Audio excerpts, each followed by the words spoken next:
So in the world of cheap phones, there is a lot of junk out there. A lot of phones that I would never recommend, and then a few that are actually really good. Now, this one right here seems to be too good to be true. This is costing less than $270, in some cases as low as $200, and yet it's packing a ton of flagship caliber specs. I'm talking 4 cameras, 64 megapixels, 64 gigabytes on board, a huge battery, a huge screen, hole punch camera, 120 Hz refresh rate. Like, that refresh rate is better than the iPhone 11. Now, does that mean the screen is better than the iPhone 11? Not necessarily, but we have a lot to talk about with this phone, because if it actually is as good as the specs show it to be, it's competing with phones well over $700. Now, obviously, like I said, this sounds too good to be true, so there's a lot we need to talk about with this phone. This right here is the POCO X3 NFC phone, available globally. I'll put a link down at the top of the description so you can see the latest price in your area, but there's definitely a lot going on with this phone. So like I said, in this video, I'm going to dive into the good, the bad, and the ugly with the POCO X3 here. I've been using it for a little while now, so I kind of got the ins and outs of it. So I want to start off on the front of this phone, and the first positive thing here is the screen. So overall, it's a very large screen, 120 Hz refresh rate, essentially means that when you're swiping around, it just feels a lot smoother, actually twice as smooth as the iPhone 11 or any of the older, maybe the Galaxy S10. It's not until just this past year that a lot of phones started bringing out a faster refresh rate to give you a really smooth experience on your phone. That's something that if you haven't used it, you don't know that you really would appreciate it. And then when you start using it, you realize like it's a lot smoother, and then going back, other phones just feel weird to use them. So that's a really nice thing that they're adding on a phone at this price point. Also, the small hole punch camera. Honestly, that hole punch is really small for this price point, smaller than a lot of the other like Samsung phones in their budget lineup. Now, on the outside, we have some bezels. They're obviously visible there, but honestly, having a flat screen is also kind of nice. A lot of people prefer that to the waterfall edges that we're seeing on the flagship phones. Now, looking on the top, another really cool thing here is actually the infrared blaster. So you have something that we haven't seen on phones in a little while. You can use this as a remote for your TV or for whatever you're using, your stereo, stuff like that. You can program it, use it, just on your phone. There's an app built in, and I think that's a really cool feature to have.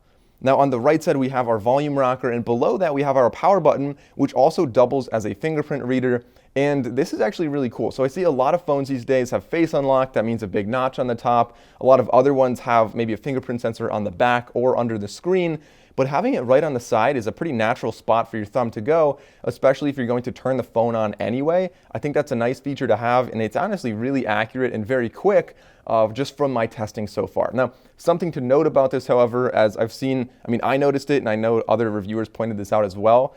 It's actually a really sharp edge, so if you're rubbing your thumb along there, it actually kind of scratches your thumb pretty intensely. Like I know I saw like Dave 2D was actually scratching his thumbnail off on there.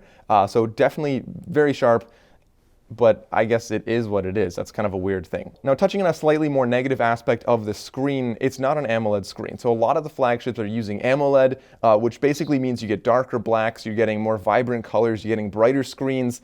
But this one is still pretty good. It's going to be as good as a lot of other phones out there, except there are a few little things. So you can notice like around the camera and other places on the screen, like the top and the bottom, really just the edges of the screen, there are kind of like some shadows. So if you turn the screen to a different angle, you'll see some small shadows. Again, for this price point, for a screen of this size, it's not going to be a complaint for most people, but it's just something that you probably want to know about this screen. It's not going to be as good as like the Note 20 Ultra.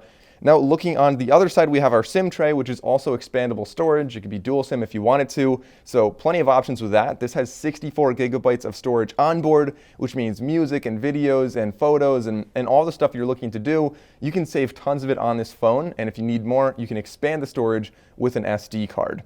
On the bottom, we have our speaker, we have our headphone jack, another microphone, the other one is on the top, and we have our USB Type-C port there. You don't have super fast data transfer on this USB-C port, but you can get pretty fast charging. The charger in the box, I believe, is 33 watts, so you can charge this up very quickly. And that brings us into another big positive of this phone, being the battery. Now, the battery on this phone is actually 5,160 milliamp hours, and for those of you who don't know how much that actually is, a higher number is better, and a lot of other flagship phones, like the really nice flagship phones, are like 4,000 milliamp hours. So more than 25% bigger battery on this phone, and with a lot of the downclocking, meaning it's just running more efficient on board. It slows things down when you're not using it.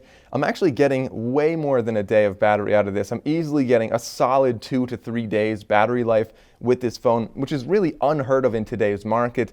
Being able to last like 10 hours screen time with this device, I thought that was really impressive. Like yesterday, I mean, admittedly, I charged it up around noon, and by the time I went to bed, I only lost like maybe 20% battery. Like, it's a really good battery life on this phone. Now, flipping over to the back of this phone, again, more good, more bad. That's kind of a common theme here. You get some really good specs, but there's always like a little caveat, a little but, right? So the screen is good, but it's an LCD display and there's a little bit of shadows. Now the back, it's a plastic back, which is not bad. I know a lot of people prefer that. You're gonna put a case on it anyway. It actually comes with a case in the box, which is great.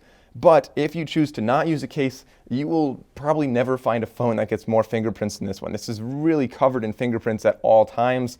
And it has this big logo and the kind of like the race car stripe down the middle. I'm not sure how I feel about that, but comment down below. Let me know what you guys think. Honestly, you could easily just get a skin for this. You could easily just get like a case for it to cover that up. I know most people get cases anyway, so it shouldn't really be a concern for people. The camera bump, I think, is interesting. I give them props for making it different than a lot of other phones out there.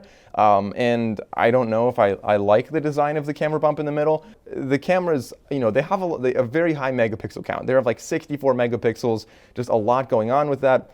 But being that you have a smaller chip on here, you have the Snapdragon 732G, that means that it's not quite as capable of actually processing those photos, because in today's cameras, a lot of the photo is like you can take the photo, but your phone's actually taking like 15 photos and stitching them together, and like there's so much software that goes into making a good photo that even if you have a lot of megapixels, it might not be capable of making nearly as good photos as like the Google Pixel or the iPhone.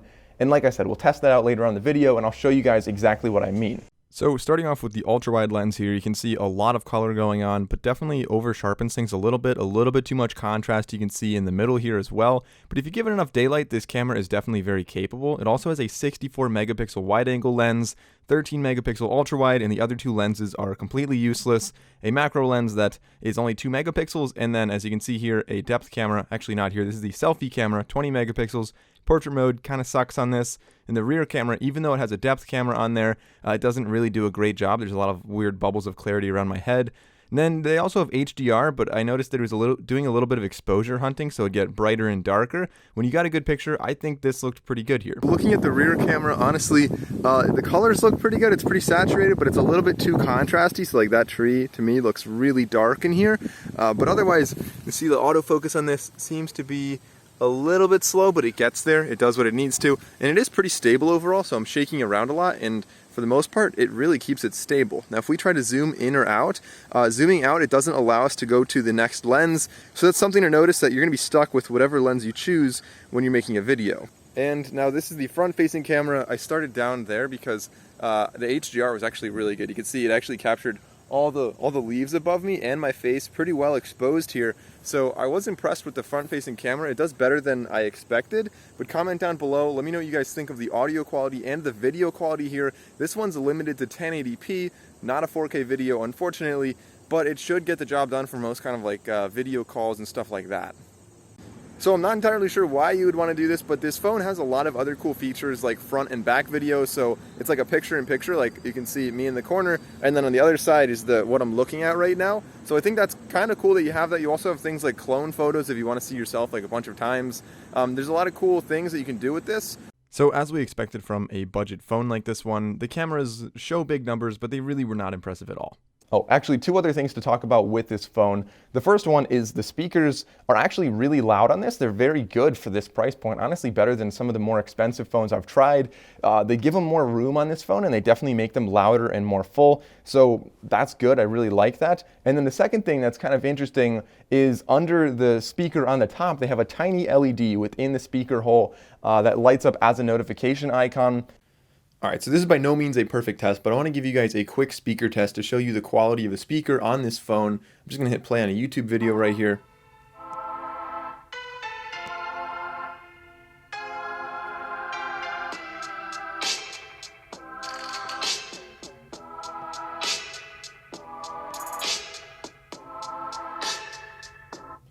So you can see that overall the volume and the bass response was much more impressive than I expected, especially at a phone of this price point. So having the speaker on the top and on the bottom there, and they're both relatively large speakers, gives you a decent audio quality when you're listening to music or watching videos. All right, so now getting into some of the more negative aspects of this phone.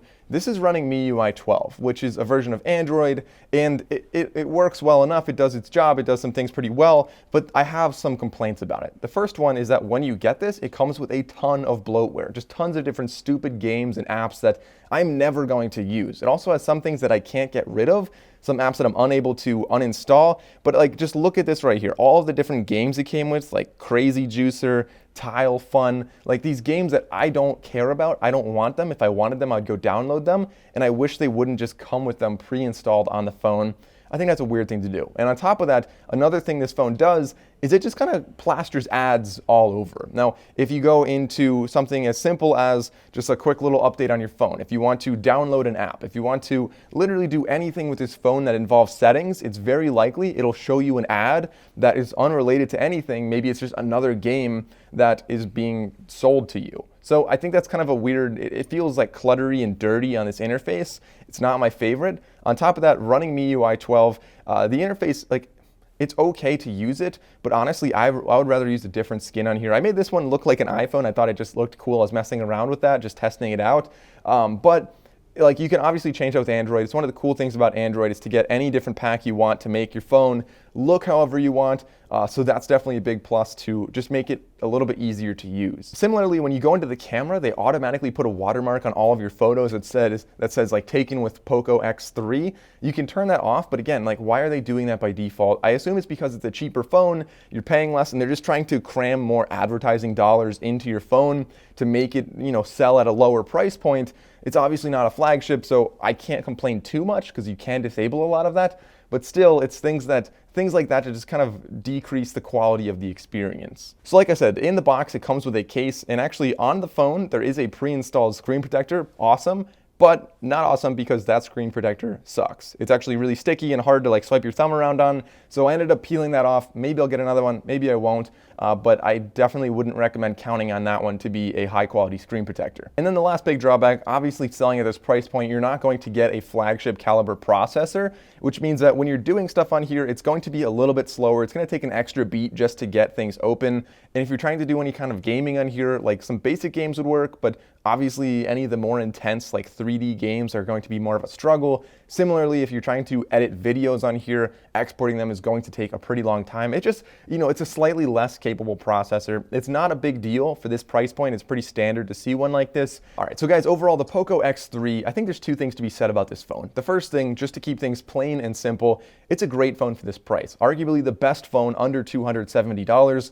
I think it's really hard to argue with what this phone packs, how capable it is, given that low price point. Now, the other thing is, I think it does overpromise a little bit. So 120 hertz refresh rate on the screen, yeah, but it is an LCD display and it has some shadows on there, so it's not the best display.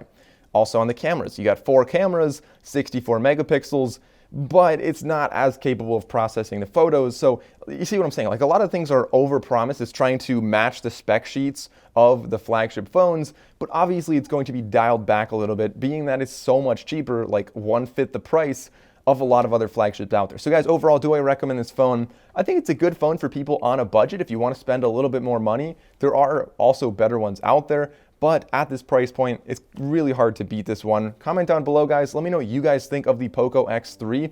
Is it a good buy or not? If you enjoyed this video, please consider liking and subscribing. Thanks for watching, guys. I'll see you next time.